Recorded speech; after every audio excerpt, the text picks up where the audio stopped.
Spaghetti! Hey everybody, welcome again to another episode of Spoiler Country. Today on the show, we have two guys that they're both in the film industry. They have a special project through Kickstarter right now that they're going to talk about. Doc, Wyatt, and Gavin Hignight. Doc and Wyatt, how you doing? Or excuse me, Doc and Gavin. Jeez Louise. Hey, good. Hey, doing good. Yeah. So you guys are all over the place. You like multi-talented. How did you meet in the first place? Well, it was actually I just saw a picture of it come up as a Facebook memory today, Gavin. Oh, nice. weird. We were both freelance writers on a show called Iron Man Armored Adventures, which is an Iron Man show about a teenage Tony Stark that we made back before the first Iron Man movie. Back when people were like, Iron Man, what's Iron Man? We made this. We had the guy who was the head writer, a good friend of ours named Brandon Allman, just wanted all the freelancers just to meet and know each other. So we got together for a lunch at the Pig and Whistle pub in Hollywood. And that's the first time Gavin and I met. Yeah. And, we've worked together on various projects since, and we're both, when we're not talking work stuff, we're talking toys and action figures and comics. And so, working in the animation medium, we're also fans, of course.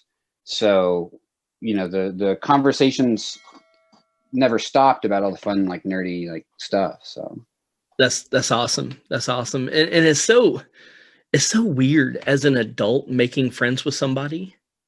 It seems like it's harder. Like there's so many more barriers, and just finding somebody that you're like, I like this person, and also I want to do fun stuff with them. Like, yeah, on a creative I still level. haven't decided that about Doc, but we are making this project together. Yeah, like keeping them at arm's length. Yeah, I'm very cautious. It's another 10 years and my guard will be down. But hey, man, that's cool. That's cool. But I was gonna say, I think it was easy for us because we did always have the.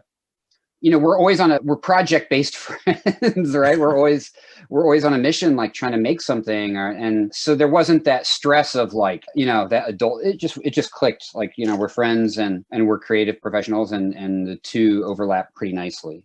Yeah.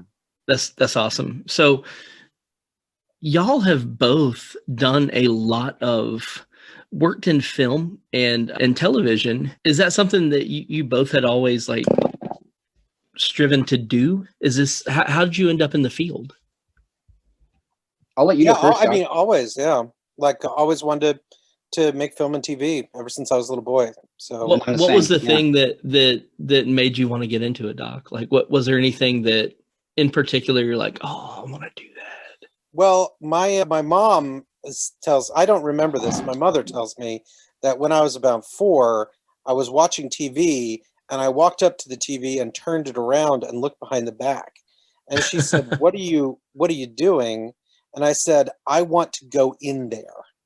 And this is a story she used to always tell. I don't remember it, but I guess that's when I first started wanting to work in TV. That's pretty good.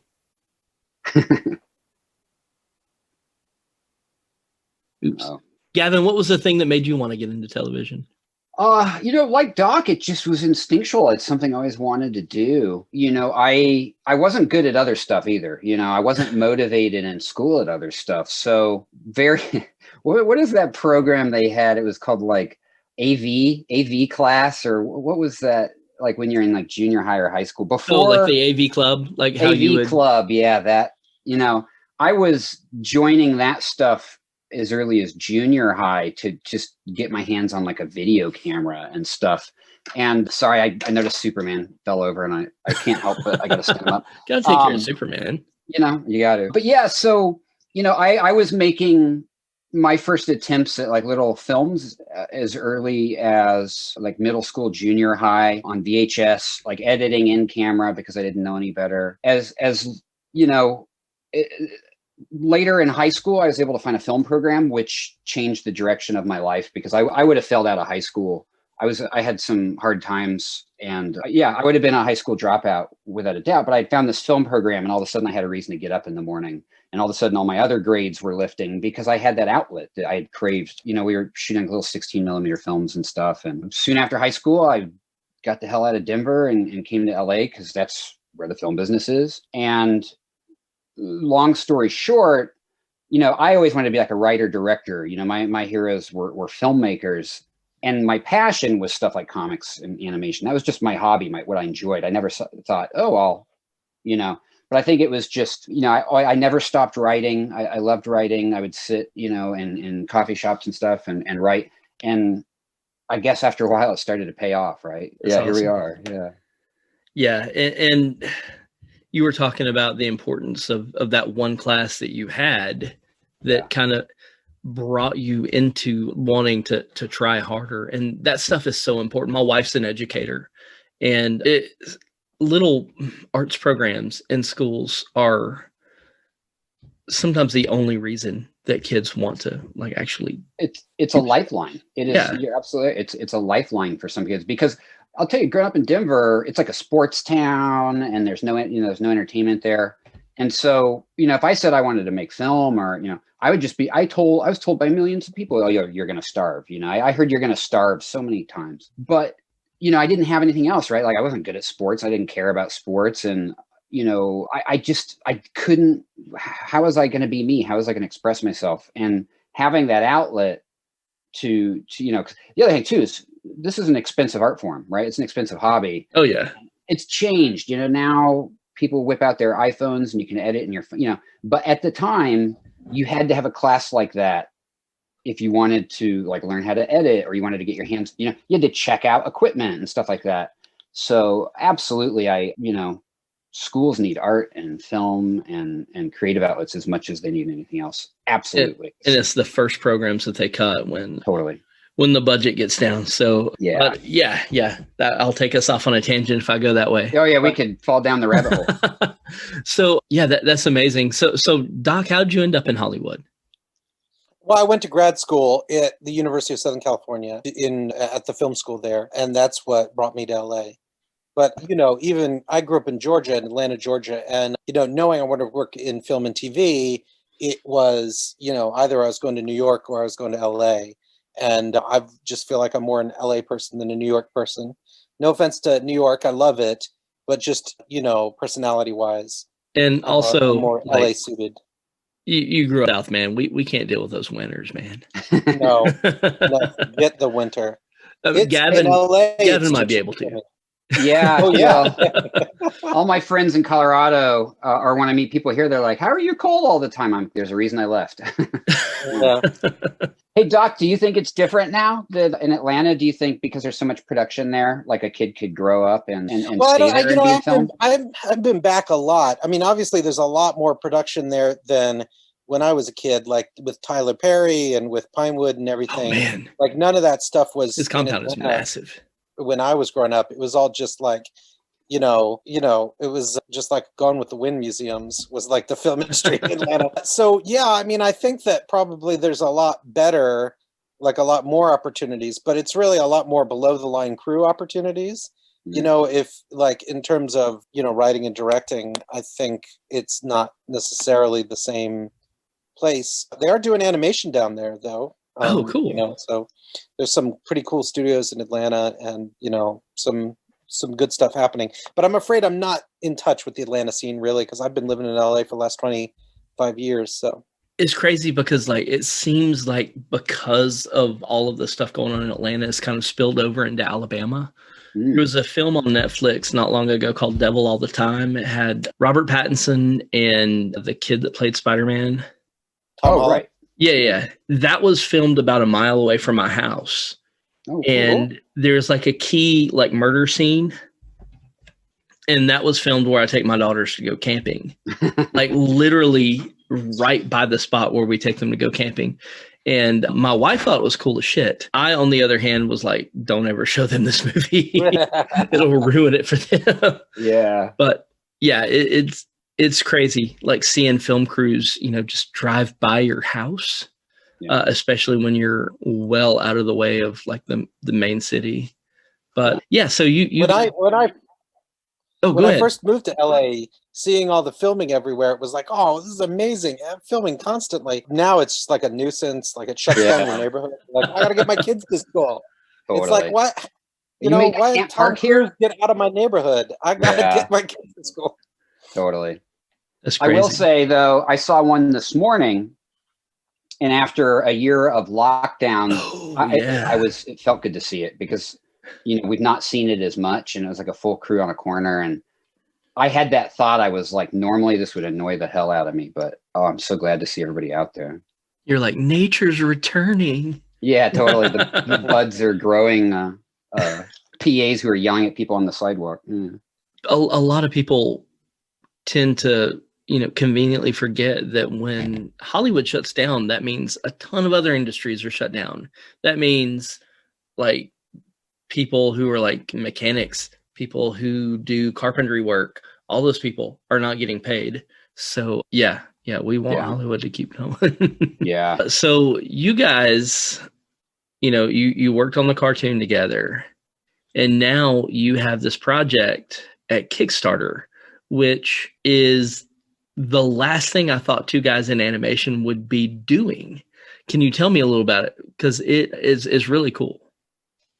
Sure. Well, from my angle, a lot of, and this, I think Doc and I are both similar, that a lot of the stuff we've written has a toyetic element, right? Has a toy, we've both worked on a Star Wars project, we both worked on Transformers projects. Marvel always has a good, so I think our minds are already kind of in this media space that includes toys. And then as fans and as collectors, we've done a lot of research as fans because we're out there buying and looking and appreciating stuff other people have made or stuff that's come out. I think in the last couple of years, I was getting really inspired by people I was buying from on Kickstarter. One of my favorites more recently is Eagle Force was rebooted as an independent action. Eagle Force back in the 80s were like these little metal. Yeah, those were rad. Rimco made them, I think it was Rimco. But yeah, they were neat little figures, but they did not, G.I. Joe blew them away. That was it. They didn't stand the test of time. In recent years, Fresh Monkey Fiction, toy company, kickstarted a line of G.I. Joe style Eagle Force. And it was about that time I really started paying attention to, you know what? Indie guys are making it happen, and maybe we could. At the same time, I was becoming a fan of the TV series The Prisoner, which Doc can speak to. He's a lifelong fan. And at some point, I think him and I were talking and we're like, that show needs toys. And then it was like, maybe we should do them. So I'll let Doc speak to that. Yeah, I mean, what it is, I'll say that when you work in animation, you're often working on toy properties, and you're often interested in it because you were like a toy a person growing up. Like Gavin and I have both written for different versions of Transformers, and we were both Transformers fans when we were 10 years old, And so there's a certain like cycle to it of like, we remember being excited by stories when we were kids and then taking our toys and extending those stories in our living rooms. And now that's what we are getting to do for a new generation of viewers when we make Transformer shows or when we make Marvel shows or some of the other kinds of shows we've made, right? And so, yeah, but I'm a toy fan and toy collector, and you can see Gavin's office behind him, all the toys on the shelf there. And we would just like in breaks and writers' rooms, we would talk about toys and our toy collections and stuff like that. But the Prisoner, definitely for me, I was a big Doctor Who fan, and in Atlanta on Georgia Public Broadcasting, Prisoner, they started showing The Prisoner in the mid 80s, right after Doctor Who. And it blew me away because I'd never seen anything like it before. It was this sort of mix of a spy TV show and a sci-fi TV show and an avant-garde filmmaking, like a real sort of mix of elements that kind of blew my mind in a way. And I loved it. I mean, it just fired my imagination up, but there were never toys. And then one day when Gavin said, hey, you know what we should do? We should do The Prisoner. It was like, oh my gosh, yes. And Gavin had this concept of doing these retro figures, these 5-point articulation figures along the lines of the old Kenner 80s toys that, these figures are sort of prominent for collectors because there was this line of toys called reaction figures there were these alien toys that got planned but never got made, and somebody at Super 7 got a hold of the molds and Super made 7 them. is amazing, by the way. Yeah, they're amazing. And they got a hold of these molds and they poured these toys 30 years later or whatever it was. That's crazy. And it led to a revival of this kind of retro 80s style 5-point articulation figures. And we've been enjoying that. And so that's what Gavin's original concept was. We're going to do these 5-point retro figures for the prisoners, which I immediately took to, because even though the show's from 1967, I first found it in the 80s. I think a lot of public television. Right. PBS started playing it, and that because it did air in the US in the 60s on network, but it was like a summer replacement series, and it didn't air in repeats. And I think a lot of Americans found the show in the 80s. So we're making the kinds of figures that in the 80s I would have gone to the store and bought at the time when I was finding the prisoner. And that's something that's really cool to me. It's the toys that we 80s prisoner fans never actually got to buy. That's awesome. So size-wise, comparatively, what would they be around the size of? I can show you. How about that? Oh, cool. Yeah, we have, let me see if I have a good reference here. So there's our prototype, number 6. That is so cool. And then here's number 2, one of the number 2s that has. I like the detail on the jacket. Oh, thank you. Yeah, I love, Louis, who's our sculptor, and my brother Greg has been really good about helping us with like notes and participating. I mean, they even got the fabric down, right? Like the fold on the fabric. That is so cool. When it's not an action figure who's got like armor and all this sci-fi junk on, right? So the details really matter on him, which is. Yeah, and it's just, we're so happy with the sculpt. But I was going to put him next to somebody you would recognize. Oh, Doc will appreciate this. So here's a Davros from DePaul in the early 90s. Doctor Who. This is the size of like a G.I. Joe or a Kenner Star Wars figure. That's what I was thinking, Kenner Star Wars, when you first pulled it out. Doc, what are you thinking? The new number 2 right here? Oh, he's definitely a number 2. But yeah, so they would fit in very nicely with like a classic Star Wars Kenner figure, or like a Real American Hero G.I. Joe. They call it 3 3/4 1/18 scale.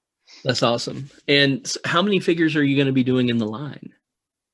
Well, that's an exciting question now, because we would have had a different answer 2 months ago.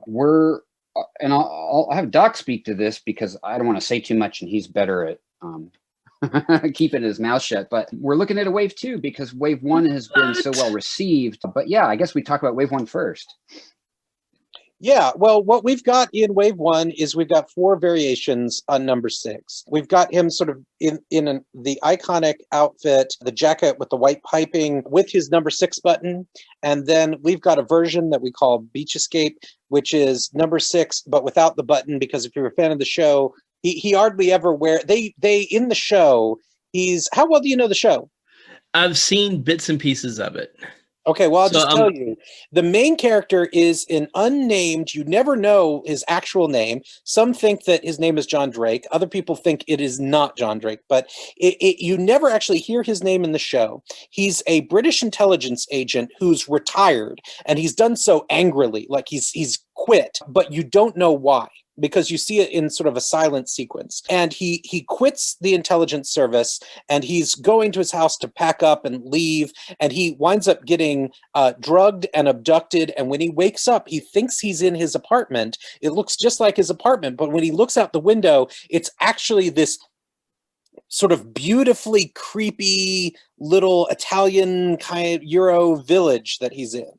And it's like, what? It's not his apartment at all. He's been abducted and taken to this mysterious island. He goes out, he tries to speak to people. Everyone, he's like, where am I? And then people say, the village. And it's like, what's the name of the village? And it's like, it's the village. And he asks for a map of the village, and he unfolds it, just says the village on it, and mountains on either sides, and the sea, and everything. And so he has no idea where in the world he is. He doesn't know what he's there for, but he knows that the people that control the village, who have replaced his name with a number, a little number badge that says 6, he's number 6, are trying to find out why he quit. they're interrogating him, and they're trying to break him, mentally break him in lots of different ways. And every episode is another attempt by the people who run the village to break number 6 down and to get information out of him about why he quit the intelligence service. But he barely ever wears in the show this number 6 badge that they give him, because they've taken away his name and given him this number. He barely ever wears it. So we have a variation of the figure we call the beach escape, where he has no sort of, the iconic 6 button is not on. We have a variation of the figure that has a certain cloak from a very memorable episode called Checkmate, where in the village they play a game of human chess, and he becomes a pawn, literally a pawn in a game of chess, which is meaningful for the show in another sense. And then we have a variation from an episode called Arrival, which is the first episode, and but it's before he has the jacket with the white piping on it. But beyond that, we have other characters in these episode-based 2-packs. Cool. Number 6's enemy in the village is number 2. Number 2 runs the village, which of course begs the question of who is number 1, which gets answered, but only in the most bizarre of ways in the series finale. But number 2 is played by a different actor each episode, which gives this, and sometimes not almost every episode it's a different actor, and sometimes you get multiple number 2s in the same episode, but it gives this sort of rotating cast of villains, give you this almost paranoid sense that there's a whole conspiracy against the prisoner. And so and you never know if they don't last long, or if it's part of it's very unsettling, because you're like, if they didn't defeat 6 this episode, is that it? Or like they're gonna, now they're in trouble somewhere. It's very unsettling, the fact that it's always number 2. That's, now I'm wanting to go back and watch the show. I remember seeing it as a kid, and it's been a while, but it's funny. There is a podcast called Jay and Miles Explain the X-Men. Oh, cool. And Jay Edidin is a huge Prisoner fan. So that's wild. Tell them about our Kickstarter. Oh yeah. Please we'll definitely have to spread the word. So, how did you guys end up getting the rights for this? That was a challenge. It's a new territory for us. We basically, we had to determine who owns it right now, like who owns the show. ITV in England and the UK owns it. And, we basically, we're new to the game, right? So it's not like we were reaching out and we were like, these are all these great toys we made.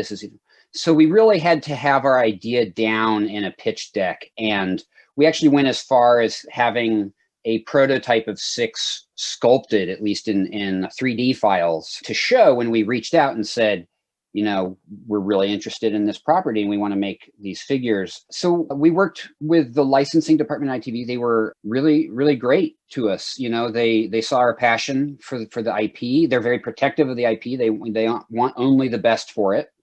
And, we were not lucky, but we just worked hard to prove that although we're unproven, that we're going to do our best with these figures as possible. And when they came on board and we were able to obtain the license, they really have helped us with creative notes and with resources. So it's definitely a nice partnership.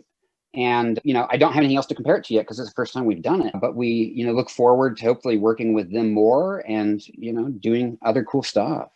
That's awesome. It's so cool that you were able to, obviously you guys had the pitch down, because it seems like it would be a hard sell for two guys that didn't have all their duckies in a row. Yeah, totally. Well, Doc and I kind of pitch for a living, right? That's one of the things we do as storytellers. And, before I got into writing full time, I was in marketing for a long time. So I understood their side, I understood ITV's side of, how is our brand going to be handled, or these, so yeah, we were able to draw from our experience, and Doc is a, producer for all these years. He's produced film, this is producing a toy. There's some weird, synergy in there. So, we're still learning, still kind of, it's uncharted territory, but so far so good. They look amazing, and can't wait to see what you guys do with it. Tell people where they can get them. It's on Kickstarter. Yeah, the best place to get them right now, and especially because, like, say the Arrival figure that Doc mentioned is only going to be available on Kickstarter. It's an exclusive. So Wandering Planet Toys on Kickstarter is where the campaign is running. If you go to any search engine and put prisoner action figures, we've been very lucky. There's been a lot of press. David, who we work with on press, has really gotten the word out. So Google the prisoner action figures and you will find our Kickstarter page, Wandering Planet. That's the best place to buy them for now. That's awesome. That's awesome. I could totally see these being sold at not just like comic shops, but like novelty stores, like toy shops, specialty shops. I mean, it's such a cool idea, and so many different people are going to get into it because it's like you were talking about earlier, Doc. I mean, all these different people have experience with it at different points in their lives, because it's not only, from the 60s and people that were alive during the 60s watching it saw it, but, people seeing it on public television, which was where I got like the majority of my television as a kid. So yeah. Well, and then in the contrast that, I got it from Amazon. I watched it on Amazon Prime over the last like 4 years. Oh, that's cool. Some people found it on the Sci-Fi Channel. The Sci-Fi Channel sort of had the rights to it, 15, 20 years ago, and would do marathons of it. And some people found it there. Oh, cool. And we're finding those people, I'll say. It's been kind of amazing. We didn't know. Do prisoner fans also like action figures? And we launched this thing because we wanted it, and we wanted them for ourselves. We hope there's some fans out there. And it's been pretty incredible, man. We've met a lot of awesome people in the last couple of weeks on this campaign. Oh, yeah. Man. I can't wait for things to start getting better and cons to come back, because people are going to flip out over your action figures. I hope you guys are going to get to experience that. Us too. There's a prisoner convention. There's a couple. Like, we would love to be on the ground, meeting people face to face and like doing convention exclusives. And, we can't wait for normal things to come back too. Oh yeah. Yeah. So do you guys have anything to say before we wrap up? Well, just thanks to you, man, for talking to us and for being interested in our action figures. Indie toys are expensive and difficult, and there's a reason only huge companies really do these, except for a few valiant like indie guys who are fighting to kind of make cool indie toys happen. We've got some mentors in the indie toy world who have been giving us really great advice. A special shout out to Bill Murphy at Fresh Monkey Fiction, who does some amazing indie toys. He's got some indie toys based on early comic book heroes, like, ones that are in the public domain, and other indie comics that he's tracked down the license to, like Nexus. Oh, cool. And some other 80s. I'm reading Nexus now. So cool. I love Nexus, and Fresh Monkey Fiction does a Nexus action figure. So shout out to Bill. Yeah, totally. It's a community, and Bill and Zyka Toys and Amazo Toys and Super 7, I Am Elemental, all these folks, I've been meeting them through doing panels and stuff, and they've really been forthcoming with information to make sure we don't make some of the, mistakes maybe they made in their early days. So it's cool, man. It's a neat little community of indie producers, and we're really excited to, offer a line and just participate in the awesomeness they're doing. That's awesome. Guys, I'm going to turn around on this really quick and get it out there so people hear about it. I hope to have it up at least by, next week at the latest. You guys are killing it right now with this project, and I can't wait for people to see it. Do you guys have any personal like links that you want people to know about, like Twitter or anything like that? Yeah. So Wandering Planet is on Instagram and on Twitter. Just Wandering Planet Toys on Instagram. And then I'm just Gavin Hignight on Instagram. And awesome. I'm Otherland71 on Twitter. Nice. I made the mistake of doing my handle, and now nobody can find me. So it's Robots Eat Guitar. And I kind of like that though, because it's one of those things where it's like you would actually have to search for me. Yeah. And also people think I'm saying Robots Seat Guitar. And I'm like, what? They eat it. Doesn't even make sense. The robots eat the guitar, idiots. But yeah, it's dumb. But you guys, it's been a pleasure. Y'all have a good one, and we will get this up soon. Okay. Awesome. Thank you so much, sir. Y'all have All a right. good one. Take it easy. Bye, everybody. Thank you.